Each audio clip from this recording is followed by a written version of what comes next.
Nama saya Soekarno, saya lahir pada 6 Juni 1901 di Surabaya, Jawa Timur. Dan saya berasal dari keluarga Jawa dengan latar belakang priai. Saya mengenyam pendidikan di berbagai sekolah di Hindia Belanda yang sekarang ini disebut Indonesia.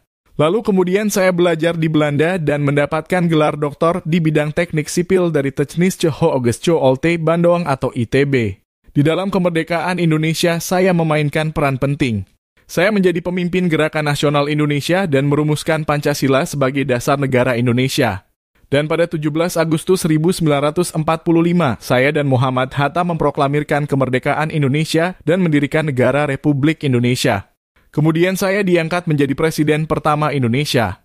Saya menjabat sebagai presiden Indonesia dari tahun 1945 hingga 1967. Di kepemimpinan saya, Indonesia menghadapi berbagai tantangan, termasuk perang kemerdekaan melawan Belanda. Dan saya sering kali mengadopsi kebijakan luar negeri yang aktif, termasuk dalam konfrontasi dengan Malaysia yang memicu ketegangan dengan negara-negara tetangga seperti Malaysia, Singapura, dan Inggris.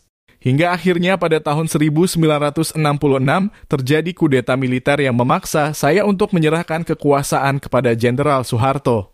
Ini menandai berakhirnya pemerintahan saya dan dimulainya masa Orde Baru di bawah kepemimpinan Soeharto.